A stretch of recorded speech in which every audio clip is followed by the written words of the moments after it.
Oh, Hello, Changemakers. Welcome to another episode of the show. And we are here today with you. And I'm so excited to welcome our guest, Joanne Tan, who is joining us from San Francisco, right, Joanne? that's right. San I Francisco. didn't actually check that before I said that. But thanks for joining us. And you work with Acumen as the lead architect of Plus Acumen's communities. And we're going to get into exactly what all of that means and your role there. But I want to introduce at the beginning here that Acumen has a special spot in my own heart because I do a lot of volunteer work here in Calgary with the team, and it's just been brought together a wonderful group of people, and it's a special part of my day here. So thank you, Joanne, for being part of this entity that has touched so many people. Oh, thank you. Well, thank you for inviting me to be a part of this, and thank you for being a longtime volunteer of Calgary Plus Acumen, which is our volunteer chapter. Yeah, it's been an amazing ride. So happy to dig in. Awesome. Yeah. And then I should mention too, Joanne and I met really briefly a few years ago in San Francisco when I was there for the SOCAP Impact Investing Conference. And because there were so many Acumen people kind of gathered in one spot, we had a little get together after the conference one night. And I love that I get to meet someone in person and then interview them online. Yeah, it's been a while, so I'm really glad that we're doing this.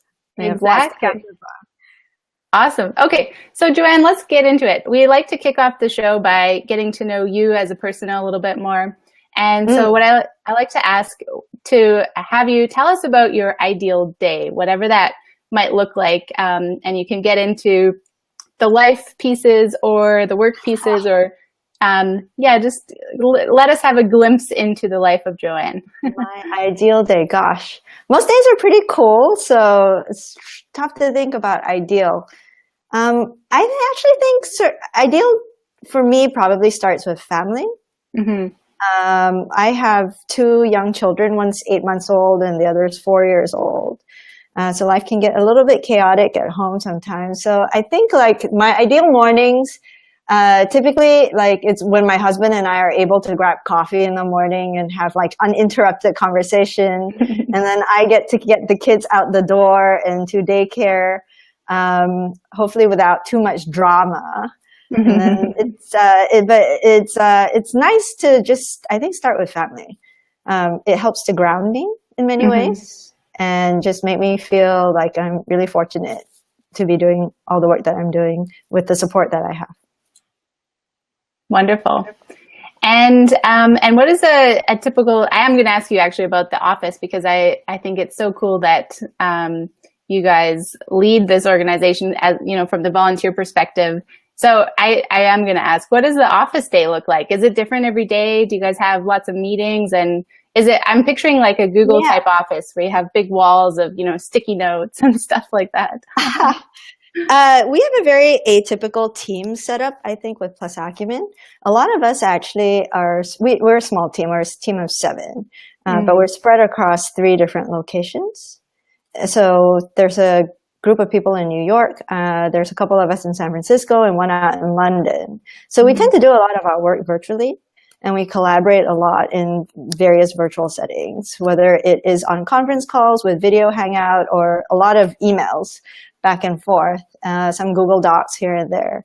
But we don't have a sort of typical setup. Our offices, if you've ever visited in New York, it's kind of a brightly colored, very cheery, lots of sunlight, and good people around, which is really great. And I think most of my days are really hard to predict. I think it's good. There's usually some mix of problem solving, working with different people, and collaboration. Good fun. Yeah, wonderful. It sounds like fun. So yeah, can you tell us more about what exactly Acumen as a whole is and its vision and the work that it's doing around the world, and then also specifically the Plus Acumen slice of that, which is the piece that you're involved with? Yeah, absolutely. So Acumen is a not-for-profit. We are committed to tackling problems of global poverty, and we're probably most well known as an impact investor. We invest in entrepreneurs who are serving the poor. And these are entrepreneurs who are starting new businesses in places like East Africa. And an example would be an entrepreneur who started like a sanitation business, providing clean and sort of safe sanitation for people who are living in the urban slums, and trying to make this a self-sustaining business model. So that's where Acumen is probably most well known. But we, over the course of our work, have come to recognize that investing in entrepreneurs alone isn't going to necessarily solve the problem of poverty. And Plus Acumen really started with a belief that I think ordinary people can do extraordinary things. And in this world today, really, we need all of us to play a role in solving these problems of poverty. So what Plus Acumen specifically seeks to do is that we want to empower people to become more effective at creating social change wherever they might be in the world. And we do this in many different ways. We do this through free and low-cost online courses and a whole bunch of community building activities, both online as well as offline, like we do with our volunteer chapter network, like Calgary Plus Acumen. And we've probably engaged about 300,000 people in 190 countries around the world to date. That's amazing. And so it's a huge scope of impact on not only the monetary side, because you didn't mention any numbers, but I did share a few that were on your website recently. And I think the number that really got me was over 100 million invested to date. For Acumen, yes. Acumen's invested more than $100 million. Which is incredible. But like you said, you need more than just the money. And you guys have huge scale on that side, the capacity building side as well. I think at one point, the Plus Acumen courses were the largest MOOCs, like massive open online courses on the internet. Yeah, it's funny. It feels big, and at the same time, I guess I don't underestimate the challenges that we have in the world today. And I feel like we're really just getting started. We probably have the largest library of free and low cost on resources for social change makers. And I think our community is constantly growing, but we need to do more. And I think we need to reach more people, and we need to think about how we continue to empower people to be more effective in the change that they want to make. Wonderful. And that's probably the ethos that allows you guys to be so productive in the work that you do, to always have that feeling of it has to be more, you know, like that, because the problems are big. So the problems are big, and that's a great way to frame it. Okay, great. So I'd love for you to share a little bit about how you got started working with the Acumen team, and also, you know, how that experience has shaped who you are today, or what it's brought into your life. Yeah, I was very fortunate, I think, in many ways to stumble upon Acumen. It was really just kind of a stroke of luck. So I have a background working I started at the central bank in Singapore, and then found my way into strategy consulting, and then worked in sort of a private sector company that was under a turnaround, and got really burned out by what it felt like were people who were just out to make money at all costs, without thinking about the people or that were working for them, or the larger impact that they were making in the world. And so I left actually without a job, and was living in New York City at the time, which is a bit of a stressful situation. I don't necessarily recommend. And I was doing a search for all the nonprofits in New York City on this website called Charity Navigator, and being very systematic, starting with the letter A, scanned my way down the list, and I saw Acumen. I was like, oh, Acumen Fund. It's a nonprofit, but it's a fund. How interesting.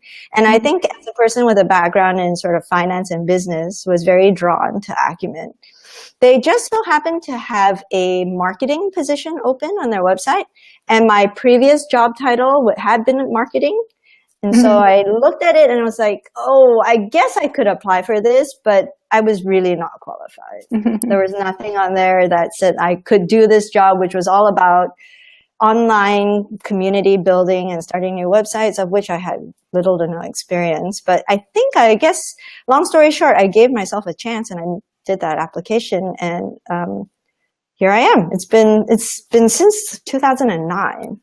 Oh, So wow. I've been at Acumen for a really long time. Yeah. So, because when was it founded? Acumen started 2001. Okay. So, I mean, it has a long history at this point, but you've been there for half. So that's Almost half, almost almost half. half. Getting there, getting there. But I guess it's if you asked a little bit about how has the experience shaped me, I think I've just learned along the way that it's worth trying, even if you don't necessarily feel ready to at least give it a shot, and you might just be surprised at what you can accomplish as well as what you learn. Yes. Well said. Because you just never know, right? And if you Yeah. do take that step and try, then you know either way. It's hard to take that step, I will say. Even though nobody was really looking at me write that job application, it was still, I was like, oh, this is work. Well, I'm glad you made it into the community there. So yeah, the next thing I want to ask, which is kind of connected to that, is what beliefs or views of the world do you have that you think have helped you be great at your work with Acumen and kind of own that role in terms of helping build community around the world? Gosh, be great at my work. We should really talk to my boss about how great I am and see if that is true.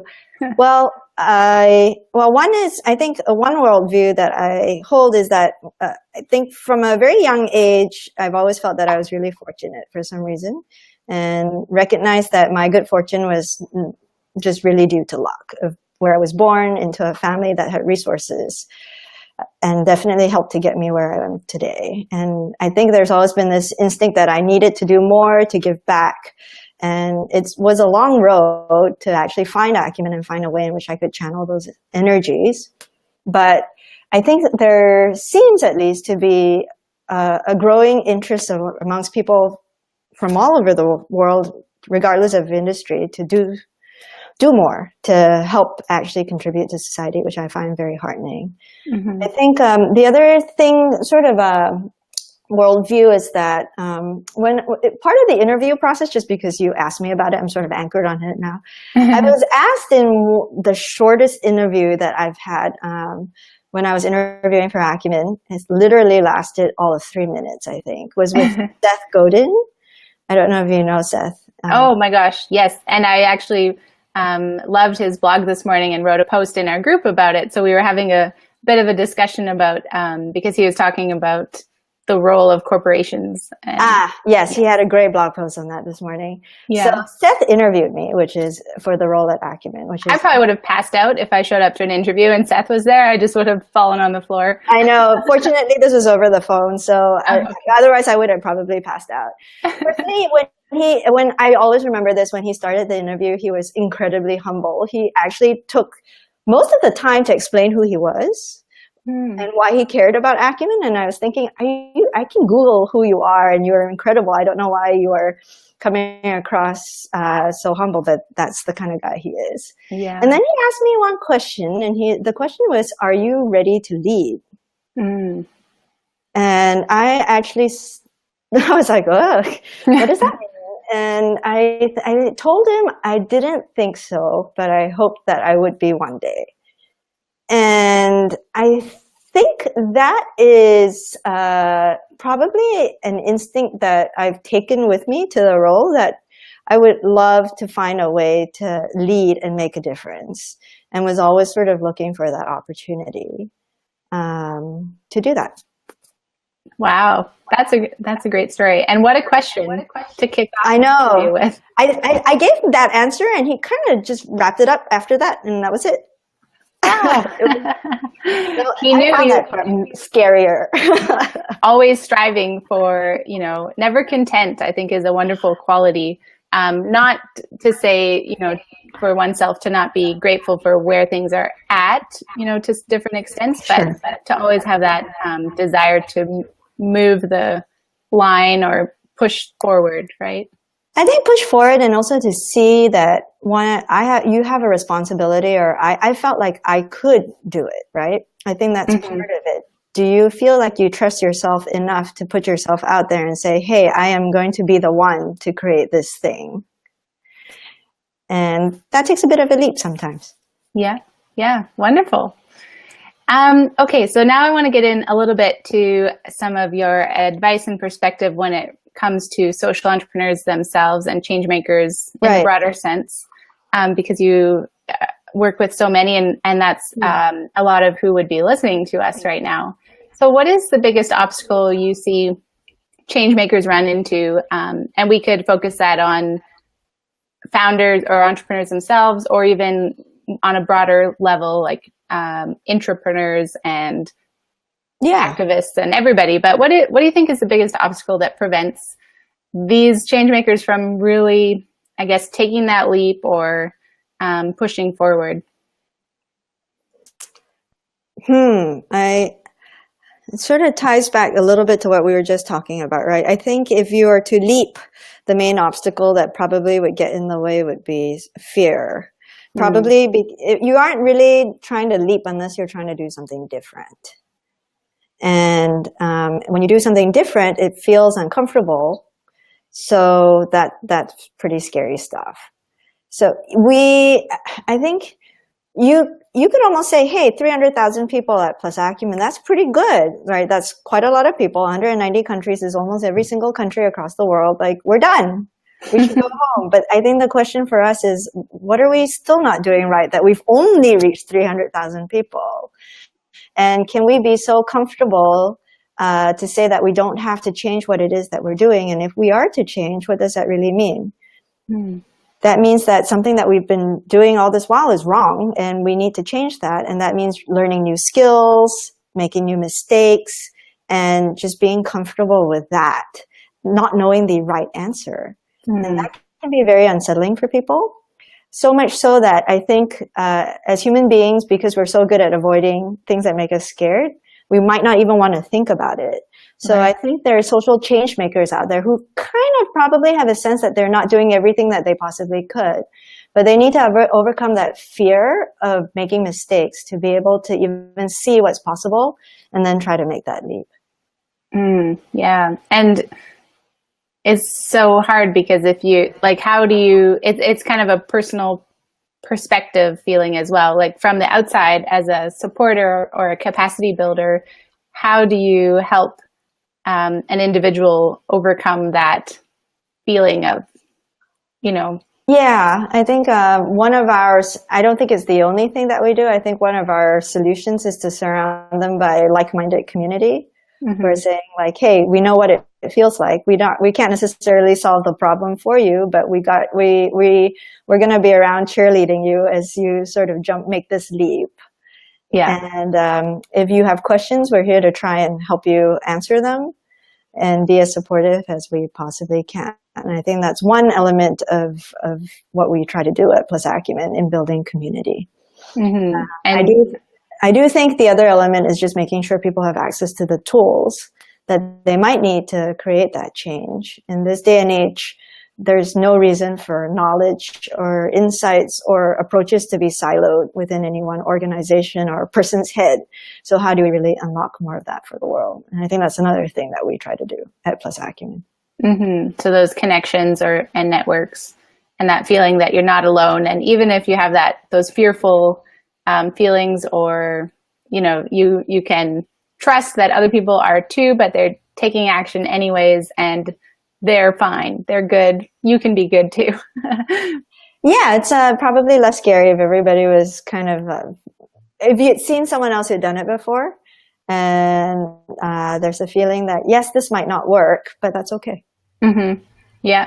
The more stories I hear, the more entrepreneurs that I talk to, I think, and from my own experience too, I feel like that one skill of taking action, even though you don't know if it's the right one, and doing it over and over, like at every step, leads to the quickest, I guess, success or reaching milestones, because then you just have more information, right? At every step, you've learned something new, and then you can adjust and on. Actually, it's one of sometimes when we talk to other organizations, it's one of the things that I find most frustrating when people feel like they have a good idea and they talk about it for about a year before they actually test something out. And our instinct is usually to test it because you learn, like you said, you learn a lot more when you get something out in the real world.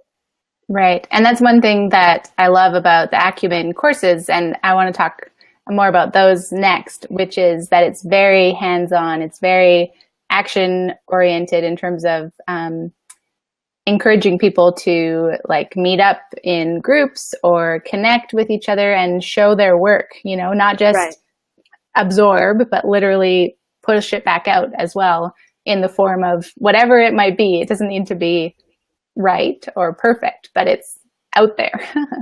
It is out there. I think we learned a lot from training our fellows in the field. And one thing we knew was that most people learn by doing, not just by reading or watching videos. And so we deliberately built those project elements into the courses.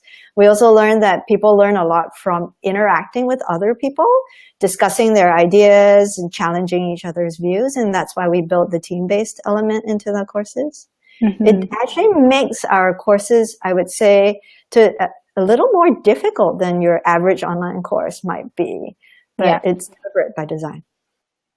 Yeah. So can you tell us more about the courses themselves? And so that's kind of a peek into the approach that you guys have taken.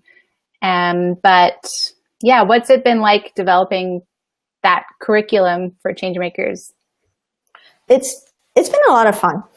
It's been a mix of understanding what pain points I think entrepreneurs are facing.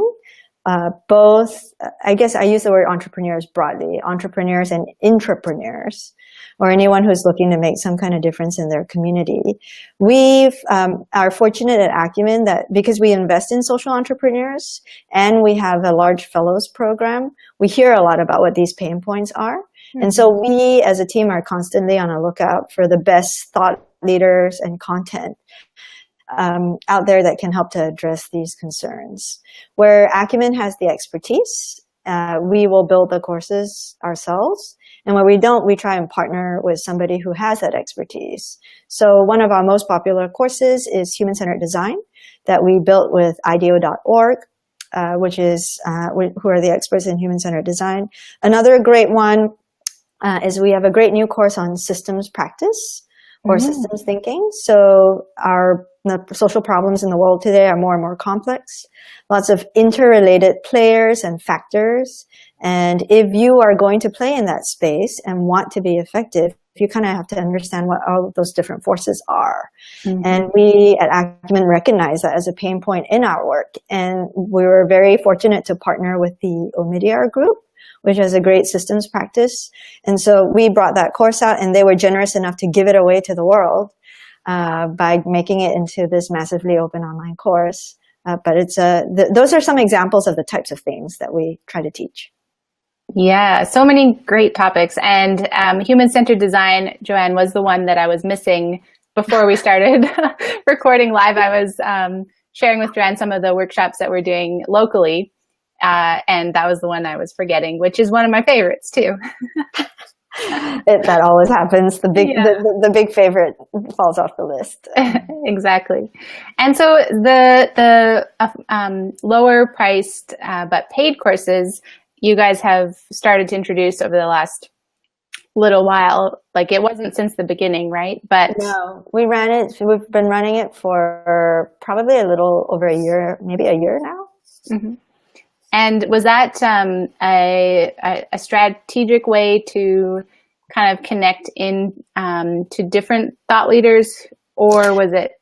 Yeah, so I think, maybe it's a personal bias. As someone who came from outside of the social sector, I can see that there are thought leaders in many different realms of the world, right? You could work in corporations, you could definitely work more with schools and teaching, for example, but there are thought leaders out there with things to teach that are highly applicable to the work of social entrepreneurs and intrapreneurs. And what we've tried to do with our master classes, which is our suite of low-cost classes, is to bring these thought leaders to our social change makers. So an example of a thought leader that we've worked with is Chris Anderson of TED, and he teaches a course on public speaking. Another thought leader with whom we've recently launched a course would be Adam Grant, who's a Wharton professor. And I think he's probably most well known for some of his books on give and take, as well as the originals. And it's on how to find an original idea. So those are some of the thought leaders that we have worked with. That we should probably, our latest masterclass that just launched today is by Angela Duckworth, who's a psychologist also at Wharton, and she's done some phenomenal work on grit, which she has found. Yeah, grit. Oh, cool! I was not expecting. Oh, you're not expecting grit? She's found that it's one of the biggest predictors of success. Wow.